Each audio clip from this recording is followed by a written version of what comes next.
Yes. Yes, children.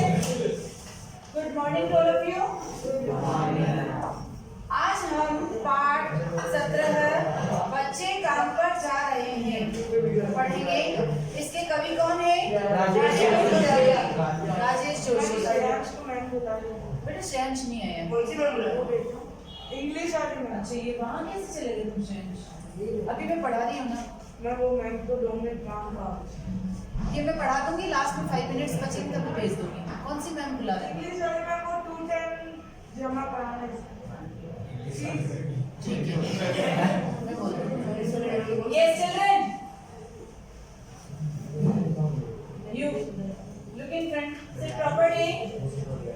Yes children, देखिए हमारे समाज में कई तरह की कुरीतियां फैली हुई है, ठीक है? उन सभी कुरीतियां किसे कहते हैं? बुराइयां, है ना? गलत रीति रिवाज। देखिए कई बार हम देखते हैं जब आप लोग घूमने जाते हैं, होटल पर खाना वगैरह खाने जाते हैं, या चाय की जहाँ छोटी सी स्टॉल लगी रहती है, वहाँ आप देखेंगे छोटे छोटे बच्चे काम कर रहे हैं। छोटे छोटे बच्चे चाय लाने का, खाली गिलास ले जाने का, है ना? होटल में आप देखेंगे जूठे प्लेट्स बर्तन वगैरह उठाने का, है ना? ये सारे कार्य छोटे छोटे बच्चे करते हैं। क्या ये अच्छी बात है? नहीं, ये कुरीति है, इसे हम बुराई कहेंगे। जिन बच्चों की उम्र खेलने कूदने की है और वे छोटे छोटे बच्चे, उनकी क्या परिस्थिति है जो वे काम पर जा रहे हैं, है ना?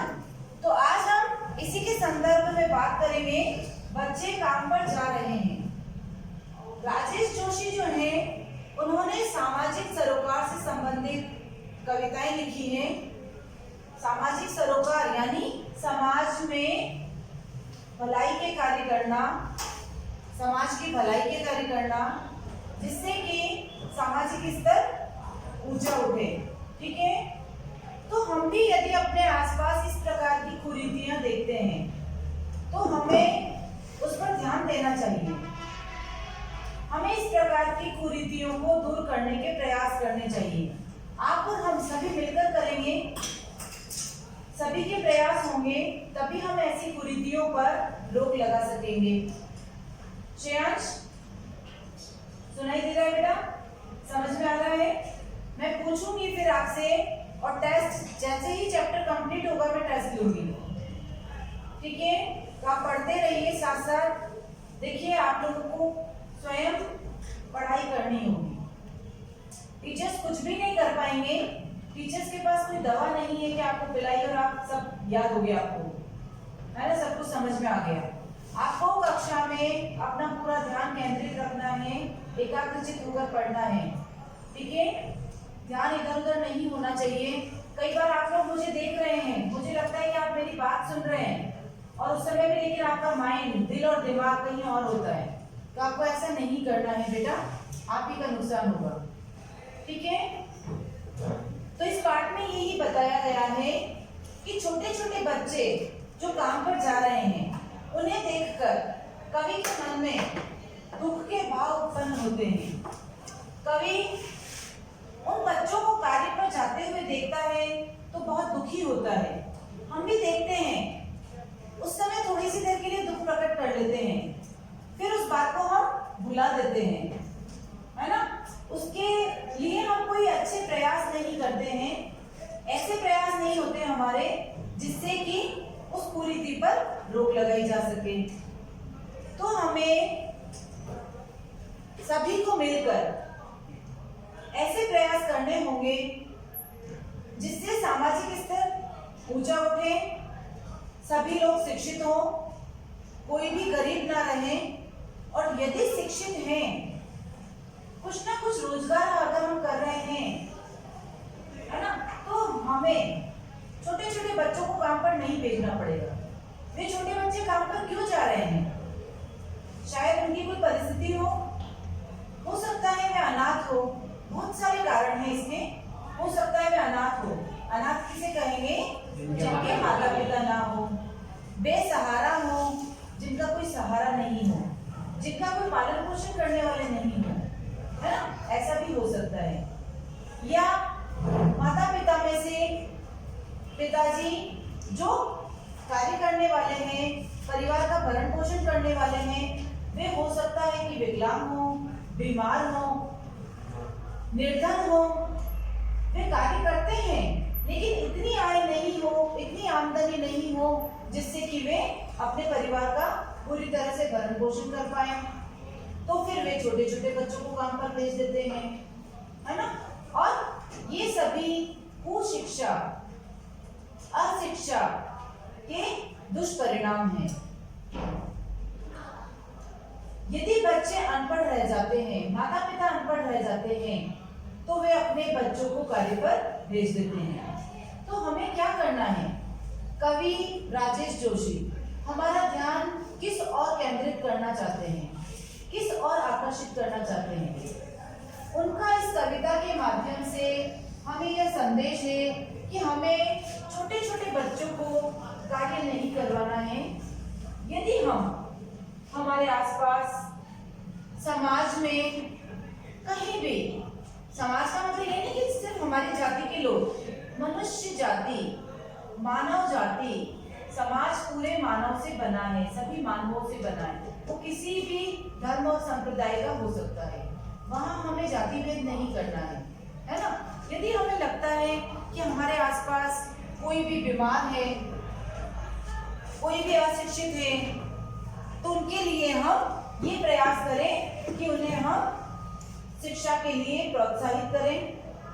यदि वे सक्षम नहीं है, आर्थिक रूप से कमजोर हैं, यानी उनकी आमदनी कम है, तो माता पिता काम पर जाएं, हम उन्हें नहीं रोक सकते हैं, लेकिन हम उनके बच्चों के लिए मदद कर सकते हैं, उनके बच्चों को शिक्षा में सहयोग प्रदान कर सकते हैं। वैसे सरकार ने भी इस ओर काफी कदम उठाए हैं और ठोस कदम उठाए हैं, लेकिन फिर भी जैसे आप देखिए खेती करने वाले, अब खेती करने वाले सिर्फ माता पिता या दादा दादी या घर के बड़े ही करते रहे काम, तो वहां तो जितने लोग होंगे उतने कम पड़ेंगे, तो वो बच्चों को भी काम पे लगा देते हैं। तो हम उन बच्चों को ये समझाएं कि बेटा आप काम करो, आपके घर का काम करो आप, है ना, वहाँ उनका कोई शोषण नहीं हो रहा है, लेकिन उसके साथ आपको पढ़ाई भी करनी है ना। हम उन्हें प्रोत्साहित करें कि आपको वहाँ पढ़ाई भी करनी है, और पढ़ाई करने के बाद जो समय बचता है आप अपने माता पिता की मदद करो। अब ये जरूरी नहीं है कि आप यदि घर में अपनी प्लेट मांज लेते हैं, अपना खाना खाने के बाद प्लेट मांज रहे हैं, तो ये आपका शोषण हो रहा है, ऐसा नहीं माने। शोषण उन बच्चों का हो रहा है जो किसी मजबूरी के कारण दो पैसा कमाने के लिए कार्य कर रहे हैं, ठीक है। तो आज हम इससे संबंधित सारी बातचीत इस कविता के माध्यम से पढ़ेंगे, ठीक है।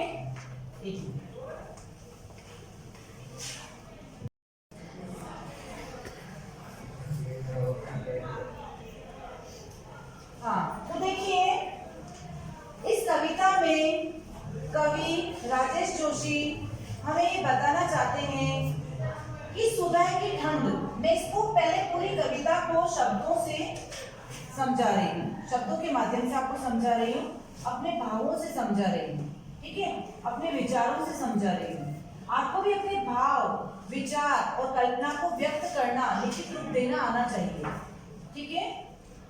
बोर्ड बस वही है, बोर्ड कोई डर नहीं है, किसी डर का नाम नहीं है। बोर्ड में ये होता है कि चैप्टर के बीच में से किसी भी लाइन से प्रश्न बन के आ सकते हैं, और जो बच्चे मुझसे 4th और 5th में पढ़े हैं और वहां से कंटिन्यू पढ़े हैं, उन्हें मैंने ये प्रैक्टिस शुरू से करवा दी है। इवन 3rd के बच्चे, एक बार मैंने 3rd क्लास भी ली थी, तो मैंने उनको भी ये प्रैक्टिस करवा दी थी एंड में, ताकि वो स्वयं पढ़ना सीखें। तो देखिए इतनी ठंड का मौसम है, बहुत तेज सर्दी है, जब हम देखते हैं कि हमें बाहर कुछ सुझाई नहीं देता है, कुछ दिखाई नहीं देता है ना, हम अपने आसपास भी कुछ नहीं देख सकते हैं, क्लियर नहीं दिखता है, धुंधला सा दिखता है हमें। क्या कारण है? कोहरा, है ना। जब कोहरा छाया हुआ है, कवि क्या बताना चाहते हैं कि जब बहुत कोहरा छाया हुआ है, मतलब सड़क पे यदि हम निकल रहे हैं तो हमारे पास क्या चल रहा है वो भी हमें दिखाई नहीं दे रहा है। ऐसी ठंड में छोटे छोटे बच्चे काम पर जा रहे हैं, ऐसा क्यों? उस ठंड में हम क्या, हमारे घर के जो बड़े बड़े हैं लोग, माता पिता, वो भी घर से बाहर नहीं निकल रहे हैं, वो रजाई से बाहर नहीं निकल रहे हैं, सुबह 8 या 9 बजे वो उठ रहे हैं और इतनी सुबह सुबह ये छोटे छोटे बच्चे काम पर जा रहे हैं, ऐसा क्यों? उनकी कोई मजबूरी होगी, है ना, कोई ना कोई ऐसी परिस्थिति होगी, इसलिए उन छोटे छोटे बच्चों को काम पर जाना पड़ रहा है। तो कवि ये कहना चाहते हैं कि इतनी तेज ठंड में जब हम बिस्तर से भी नहीं उठते हैं, बिस्तर से बाहर नहीं निकलने की हिम्मत कर पाते हैं, ऐसी ठंड में भी छोटे छोटे बच्चे काम पर जा रहे हैं। वे बच्चे जिनकी पढ़ने लिखने की उम्र है, ऐसे बच्चे जिनकी पढ़ने लिखने की उम्र है और वे बच्चे काम पर जा रहे हैं, तो इसे हम सिर्फ एक सवाल की तरह अधूरा छोड़ दिया हमने। हम सिर्फ एक सवाल कर देते हैं कि अरे ये बच्चे क्यों जा रहे हैं काम पे, है ना। उसका कारण जान के हम उसकी कोई मदद नहीं करते हैं। थोड़ी सी देर का हम दुख अपने मन में रख लेते हैं कि देखो क्या परिस्थिति है इन बच्चों की, छोटे छोटे बच्चे हैं और काम पे जा रहे हैं, है ना। हमें भी दुख होता है, हम सभी एक जैसे इंसान हैं, लेकिन क्या ये सिर्फ सवाल बन के रह गया? इसका उत्तर हमने ढूंढने की कोशिश की नहीं। हम सिर्फ उस परिस्थिति को देखकर थोड़ी देर के लिए दुखी हो जाते हैं, लेकिन उसका उपाय नहीं ढूंढते हैं कि हम इन्हें किस तरह बचा सकते हैं, है ना। कैसे हम इनकी परिस्थितियों को बदल सकते हैं, कैसे हम इनकी मदद कर सकते हैं। तो कवि कहना चाह रहे हैं कि जो छोटे छोटे बच्चे हैं, जिनकी खेलने कूदने की उम्र है, जिनकी स्कूल जाने की उम्र है ना, जो घर के आंगन में खेल सकते हैं, ऐसे छोटे छोटे बच्चों को काम पर जाने की क्या आवश्यकता है? वे काम पर क्यों जा रहे हैं?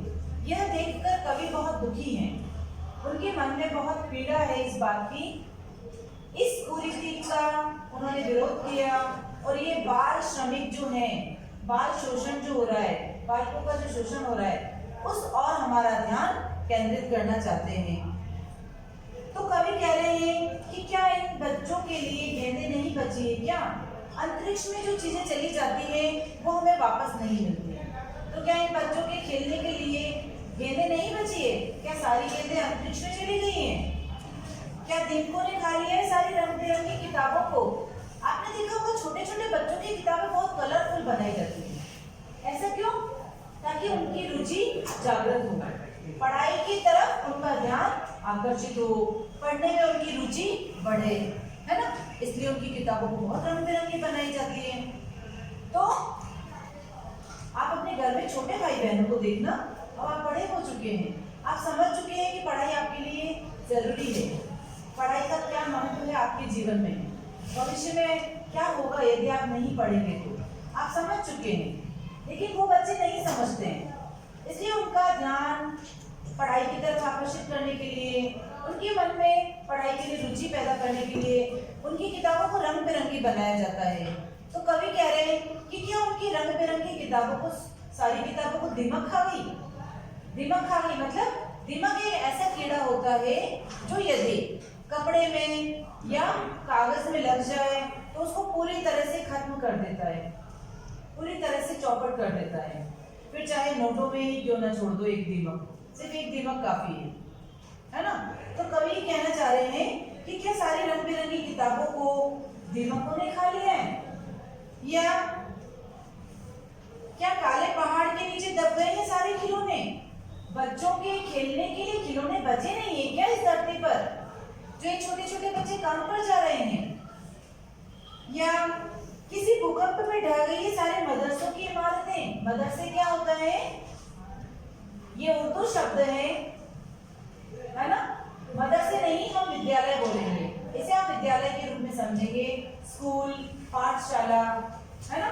तो जो शिक्षा शिक्षा का स्थान है। मदरसे यहाँ क्या होगा? शिक्षा का स्थान। शिक्षा के लिए जो स्थान बनाए हैं उसे हम क्या कहते हैं?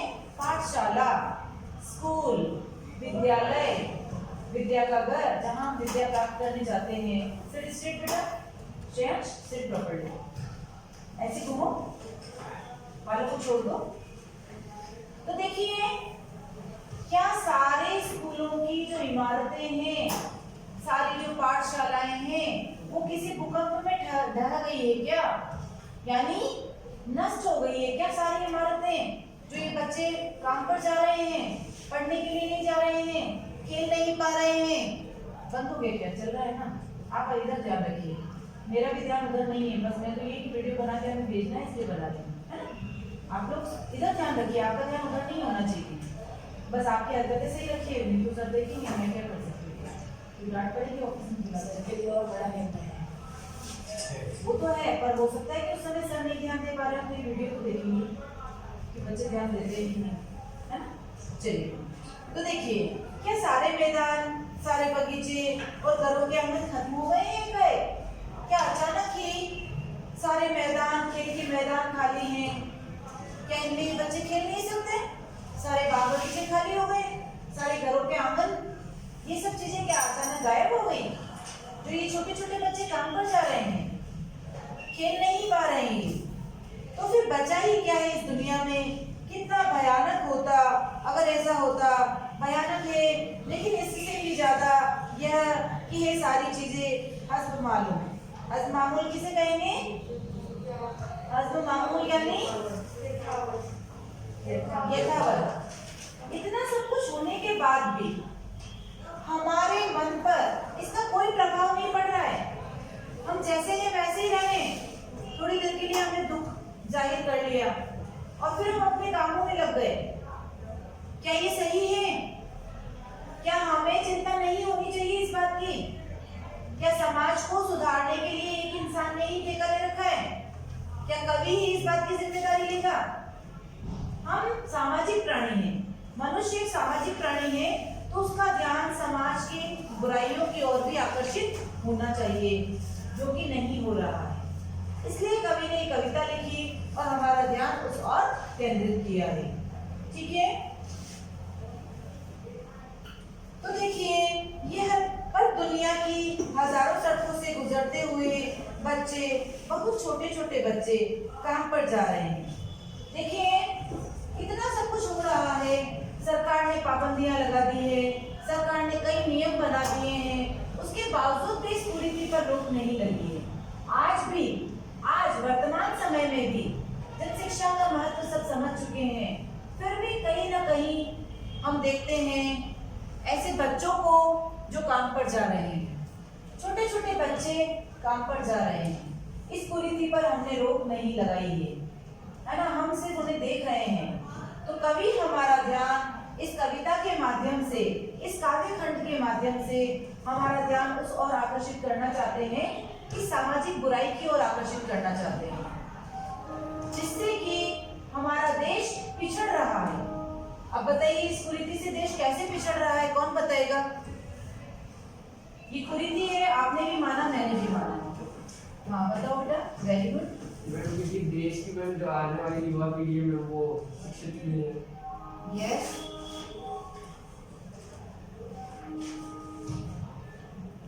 Very good. बताओ और आगे। चलो, और कौन बताएगा? श्रेयांश, आप बताओ बेटा। हमारे देश पर क्या असर हो रहा है? अगर मान लीजिए चित्तौड़ जिले के 50 बच्चे ना पढ़ाई कर रहे हैं और ऐसे ही काम पर जा रहे हैं, पढ़ाई नहीं कर रहे हैं, तो इससे हमारे देश का क्या नुकसान होगा?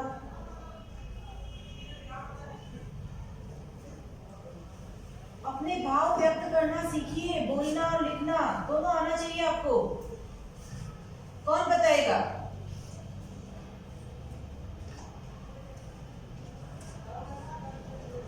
कुछ तो बोलो, सामने बोलो बेटा।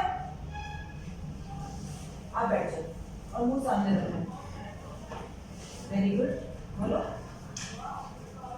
Myself properly. मैंने इतनी सारी बातें आपको बताई, कुछ भी ध्यान नहीं है आपको?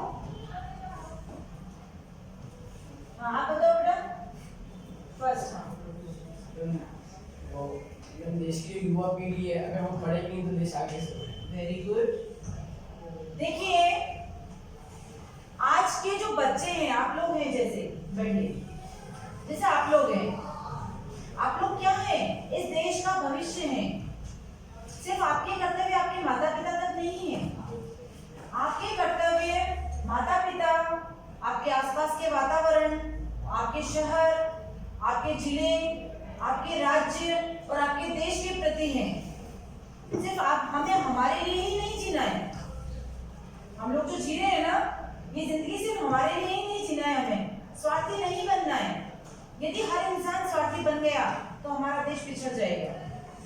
हमें देश की उन्नति के लिए योगदान करना है, और वह क्या योगदान है, जरूरी नहीं कि आप पैसा ही निकाल कर दें।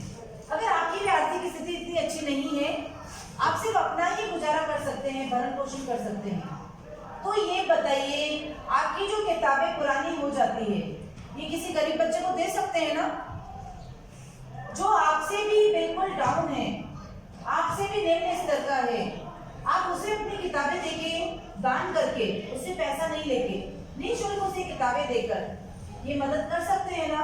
किताबें तो देगा, उसको पढ़ाने वाला भी अच्छी। देखिए वेरी गुड, आपने बिल्कुल सही कहा, आपने किताबें दे दी, उसके लिए विद्यालय हैं, स्कूल हैं। अगर स्कूल में वो एडमिशन नहीं ले पा रहा है, वैसे सरकार ने बहुत सुविधाएं कर दी हैं, अब तो बच्चा अपनी इच्छा से ही नहीं जाए तो बात अलग है। तो ऐसे बच्चों को हम पहले तो मोटिवेट करेंगे, प्रोत्साहित करेंगे, उनके माता पिता को समझाएंगे। आप लोग समझा सकते हो, हम समझा सकते हैं, हर इंसान समझा सकता है, उनकी मेंटालिटी हम बदल सकते हैं। उन्हें समझाएंगे कि देखिए आप इन्हें 2-4 घंटे पढ़ने जाने दीजिए, फिर आप काम के लिए भेज सकते हैं इसे। अगर आपकी इतनी स्थिति कमजोर है तो आप लोग जाइए, दोनों हस्बैंड वाइफ, इन्हें पढ़ने दीजिए, ताकि इन फ्यूचर जब ये पढ़ लेंगे तो आपको ये मजदूरी नहीं करनी पड़ेगी। मजदूरी कब तक कर पाएंगे वो, जब तक हाथ पैरों में जान है। जब वो वृद्धावस्था में होंगे तब क्या होगा, भूखमरी से मर जाएंगे, भूखे रहकर मर जाएंगे। उनके बच्चे कमाएंगे, बच्चे कमाएंगे, लेकिन अगर वो बच्चे नहीं पढ़ पाए तो वो क्या कमाएंगे, वो भी उनकी तरह ही स्थिति में रहेंगे, आर्थिक स्थिति उनकी भी कमजोर रहेगी। देखिए पढ़ाई के साथ साथ आपको स्वरोजगार यानी कुछ कार्य करना भी आना चाहिए, सिर्फ पढ़ाई जरूरी नहीं है। पढ़ाई के साथ साथ आपके पास टैलेंट होना चाहिए। वो टैलेंट जैसे आज हम देखते हैं कि सिर्फ बच्चे डॉक्टर इंजीनियर बनना चाहते हैं या कुछ फील्ड में ही जाना चाहते हैं, सीए बन गए, डॉक्टर बन गए, इंजीनियर बन गए, टीचर बन गए, क्या इसके अलावा कोई काम नहीं है? बहुत सारे काम हैं, इतने सारे फील्ड हैं। देखो बच्चों का इंटरेस्ट कई बार, अब जो शिक्षा नीति में बदलाव हुआ है वह यही है कि आप लोगों को छोटे छोटे उद्योग आप खोल सके और समय से पूर्व पढ़ाई के साथ साथ आप वो काम भी कर सके। वो शिक्षा नीति शुरू होने वाली है ना, लागू हो गई है या हो जाएगी। तो हम अपने जीवन का सारा भार अपने माता पिता पर ना डालें। आगे की पढ़ाई के लिए हम लोग फॉरेन कंट्रीज क्यों इतनी डेवलप है, वहाँ क्या होता है, पार्ट टाइम जॉब, वहाँ पर बच्चा पढ़ने जाता है, मस्ट है, कंपल्सरी है उनके लिए पढ़ना, और पढ़कर आने के बाद वो आपकी तरह घर में रेस्ट नहीं करता है या एहसान नहीं जताएगा वो माता पिता के ऊपर कि जाके बैग डाल दिया, मम्मी बहुत तेज भूख लग रही है, आपको पता नहीं चलता है क्या, खाना नहीं बनाया अभी तक, ये आप लोगों के शब्द होते हैं। नहीं, अपना काम खुद कीजिए, माँ आपको खाना नहीं देगी, अपना खाना खुद लेकर आइए, खुद खाइए, अपने प्लेट साफ करके रखिए। छोटे छोटे काम जब आप खुद करने लगेंगे तो आपको लगेगा कि हाँ जीवन कुछ अच्छे से जी रहे हैं हम। अगर आप माता पिता पर ही निर्भर रहे अभी से तो फिर जीवन में निर्भर ही रहेंगे। तो ऐसे कई सारे कार्य हैं, छोटे छोटे लघु उद्योग खोलने के लिए, कुटीर उद्योग खोलने के लिए भी सरकार अब प्रोत्साहित कर रही है, और शिक्षा के साथ साथ ऐसी नीतियां बना रही है कि उन्हें पढ़ाई के साथ साथ ये सारी चीजें इस विद्यालय में ही सिखाई जाए, तो यहाँ से बच्चे का इंटरेस्ट डेवलप हो। जैसे आप देखिए मैकेनिक होना क्या बुरी बात है? मैकेनिक गाड़ी का है, गाड़ियाँ ठीक करेगा वो, तो क्या बुरी बात है इसमें? अपना खुद का टैलेंट है। कई बच्चों का इंटरेस्ट होता है उसमें, कई बच्चे फर्नीचर बनाते हैं, है ना? तो फर्नीचर बनाना क्या बुरी बात है? क्या जरूरी है कि आप डॉक्टर और इंजीनियर ही बनेंगे? आप पढ़ाई में सोच हो, ठीक है, लेकिन आप पढ़े लिखे हैं, इतने पढ़े लिखे तो हैं कि दो पढ़े लिखे लोगों के बीच में खड़े होकर बातचीत कर सकते हैं, है ना? तो फिर आपको कहाँ जरूरत है कि आप किसी पर डिपेंड रहें और ये सरकारी नौकरियों के लिए लाइनों में लगे रहें? आप अपनी पढ़ाई करते ही 12th के बाद अपना कोई भी काम धंधा शुरू कर सकते हैं और साथ में पढ़ाई भी कर सकते हैं, पैसा कमाना शुरू कर सकते हैं आप, है ना? तो वही नीति शुरू हो रही है कि बच्चा सिर्फ पढ़ाई डिग्रियां ही नहीं लेता रहेगा, डिग्री के साथ साथ वह स्वरोजगार भी प्राप्त कर सकेगा और उसमें भी अपनी रुचि जागृत कर सकेगा। तो हम भी फिलहाल हमारे क्या क्या कर्तव्य हैं, मानव होने के नाते हमें अपने आसपास ऐसे लोगों को देखना है। सिर्फ एक बच्चे की पढ़ाई का जिम्मा ले लेगा। मान लीजिए सारे सरकारी स्कूल प्राइवेट में कन्वर्ट हो गए, मान लीजिए, एक एग्जांपल दे रही हूँ, तो फिर तो फीस सभी स्कूलों में देनी है ना? सभी स्कूलों में फीस देनी है। अब जो गरीब है उसको खाने को नहीं मिल रहा है, दोनों टाइम की फीस कैसे भरेगा? तो उसका जिम्मा अगर हमने एक बच्चे का जिम्मा एक जने ने ले लिया, एक जिम्मेदारी हमने उठा ली एक बच्चे की, तो क्या होगा? उस एक बच्चे को हम शिक्षित करके देश को योगदान कर रहे हैं, उसके परिवार को ही हेल्प नहीं मिल रही है इससे। अगर उसको खाना खिला के योगदान तो देना ही पड़ेगा। देखो, खाना देना वो तो एक अच्छी बात है, खाना तो हमें देना ही है, उसके साथ साथ भूखा भी तो बढ़ जाए। नहीं तो खाना भी दो ना आपको। वही देखिए, अच्छी बात है। देखो, इसका ध्यान जा तो है, मतलब ये कि इसकी कल्पना शक्ति बहुत अच्छी है ना? बस ये उसको काम में नहीं ले रहा है। श्रेयांश, वाकई आप बहुत अच्छा सोच रहे हो। जो बच्चा पढ़ेगा नहीं, भूखे पेट क्या, भूखे वजन ना होए गोपाला, हम तेरी कंठी और ये वाला, ये दोहा है कि भाई भूखे हम वजन नहीं कर सकते। ईश्वर का भजन सुबह सुबह, ईश्वर की आराधना सुबह सुबह क्यों की जाती है? क्योंकि सुबह उठते ही हमें भूख नहीं लगती, सुबह उठते ही फटाफट नहा दो, भगवान की पूजा कर दो, ताकि भगवान भी खुश, उनको भोग लगा दो, फिर अपने भी भोग लगाओ, खुद भी खा लो, है ना? तभी तो हम कुछ आगे काम कर पाएंगे। और सुबह जो बच्चे ब्रेकफास्ट नहीं करते हैं, हैवी ब्रेकफास्ट लेना होता है, नहीं लेते हैं, तो वो शारीरिक बीमारियों से गिरना शुरू हो जाएगी। आगे जाके धीरे धीरे आपको बीमारियां गिरने लगेगी, है ना? तो आपको ध्यान देना। अब देखिए, उन बच्चों को हम नाश्ता कराएं, ये जरूरी नहीं है।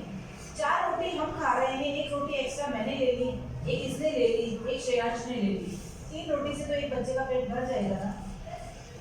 हम 3 जनों ने मिलकर एक बच्चे का पेट भरा, अगले 3 जने एक बच्चे का पेट भरेंगे, अगले 3 जने एक बच्चे का पेट भरेंगे, तो क्या हमारे देश में कोई भूखा रहेगा? बताइए मुझे। अब श्रेयांश के प्रश्न का उत्तर मिल गया, ठीक है? अब वो बच्चा भूखा नहीं है, ठीक है? अब उसे हमने किताबें दे दी और उसे हमने हेल्प भी कर दी, क्योंकि वो हमसे 1-2 क्लास पीछे है, 1 क्लास पीछे, तभी हम अपनी किताबें दे रहे हैं। और आप तो पढ़े लिखे हैं ना, आगे क्लास पढ़ के आगे जा चुके हैं, तो आप उसको जब समय मिलता है 1 घंटा उसको पढ़ा देंगे, तो आपका कोई नुकसान होगा क्या? नहीं। खेल कूद भी जरूरी है, पढ़ना भी जरूरी है, अपना टाइम टेबल बना लीजिए और उसके अनुसार अपनी जिंदगी को चलाइए। देखिए, आपको कितना अच्छा लगेगा, कितना मजा आएगा पढ़ने में, और आपके सारे कार्य होंगे। फिजिकली आप स्वस्थ रहेंगे, मेंटली आप आगे बढ़ेंगे, मानसिक और शारीरिक दोनों रूप से आपकी उन्नति होगी, है ना?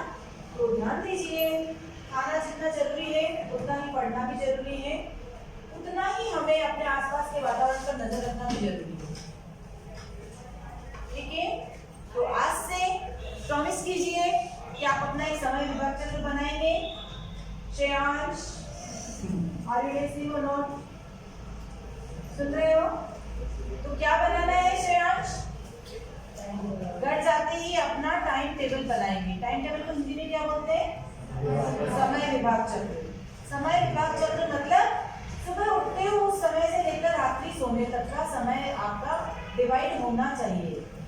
यदि स्कूल में ये समय विभाग चक्र ना होता तो क्या होता? अभी मैं आ गई, कोई दूसरे टीचर भी आ जाता क्लासेस खाली रह जाती, फिर उन बच्चों का क्या होगा? तो देखिए, कार्य को सुचारू और व्यवस्थित ढंग से चलाने के लिए जिस प्रकार विद्यालय में समय विभाग चक्र बनाकर आपको सारे विषयों का अध्ययन करवाया जाता है, उसी प्रकार घर को सुचारू रूप से चलाने के लिए आपकी मम्मी भी टाइम टेबल फिक्स रखती है। वो जरूरी नहीं कि बना के रखे, उनके माइंड में फिक्स है कि मुझे 5 बजे उठना है, 6 बजे तक मुझे टिफिन रेडी रखना है, घर का झाड़ू वगैरह लगा के 6 बजे बच्चे को उठाना है या पौने 6 बच्चे को उठाना है। बच्चा उठेगा और तैयार होगा तो उसके लिए ब्रेकफास्ट और दूध की गिलास तैयार मिलेगी, है ना। वो नहा धो के तैयार होकर अपना ब्रेकफास्ट लेगा, मम्मी फटाफट से आपको बस स्टॉप पे छोड़ने जाएगी। जब आप छोटे थे तब तो मम्मी ऐसा करती थी, अब तो आप सेल्फ आ जाते हैं, है ना। तो मम्मी ने क्या कर रखा है, अपना समय बांट रखा है। किसी दिन मम्मी घर में नहीं है तो सोचो क्या होगा। वर्ड अच्छे यूज करो, यानी उस दिन आपको टिफिन नहीं मिलेगा, हो सकता है आपको खाना प्रॉपर नहीं मिले, पापा बाजार से पोहे लेके और अपने टिफिन में डाल देंगे। ऐसे ही करेंगे ना, है ना। पापा को छोड़ना है तो पापा क्या करेंगे, पोहे आ रहे चल बेटा तू तो अपन लेट हो जाएंगे। आप सुबह पापा की भी नींद नहीं खुली, अरे आज तेरी मम्मी नहीं है तो बड़ी प्रॉब्लम हो गई, है ना। दूध पिया बेटा, अरे तो तू उठ के पी सकता था ना, तुझे स्कूल जाना है तो पापा ये कहेंगे, है ना, क्योंकि पापा के बस नहीं उठा सकता। माँ ही एक ऐसी इस धरती पर भगवान के रूप में जन्म ले के और आप लोगों का भरण पोषण कर रही है, जो स्कूल भी जा रही है तो भी बच्चों को तो खिला पिला के आ रही है, अपना खुद का भी खाना साथ लेके आ रही है, घर में काम भी करके आ रही है ना। तो प्लीज बस मैं आपको यही कहना चाहती हूँ, अपनी जिम्मेदारी समझिए। पढ़ाई आपकी जिम्मेदारी है, इसके बेनिफिट आपको है, ना टीचर्स को ना पेरेंट्स को, ना स्कूल के प्रिंसिपल सर को है। स्कूल को कोई फर्क नहीं पड़ेगा आप फेल होते हैं या पास होते हैं, लेकिन आपकी लाइफ में फर्क पड़ेगा अगर 1 साल आप पीछे रह जाते हैं तो, ठीक है। तो आज से कहते हैं कि हम गलतियां कर रहे हैं, लेकिन गलती में जब हमने सुधार कर लिया वही दिन हमारा सर्वश्रेष्ठ है। तो आज से अपनी गलतियां सुधारिए। अब तक यदि आपने सिर्फ हंसी मजाक को में ही लिया है पढ़ाई को इस पूरे साल भर में, तो प्लीज इस साल ही नहीं, अब तक ही कह रही हूँ, नर्सरी से लेके अब तक यदि आपने सिर्फ हंसी मजाक में पढ़ाई को लिया है तो आप सीरियसली ले लीजिए, क्योंकि आपकी क्लास नेक्स्ट ईयर 2 महीने बाद आप बोर्ड एग्जाम के लिए तैयारी कर रहे हैं, लास्ट मंजिल तक पहुंच चुके बोर्ड की, है ना। उसके बाद तो आपकी करियर की मंजिल शुरू हो जाएगी 11 से, कि आपको फ्यूचर में क्या करना है, वही सब्जेक्ट आप लेंगे और उसके अनुसार ही आपको आगे पढ़ना है। तो प्लीज पढ़ाई कीजिए, आपका भविष्य सुनहरा होगा, फ्यूचर आपका ब्राइट होगा और हमारी शुभकामनाएं आपके साथ, ठीक है।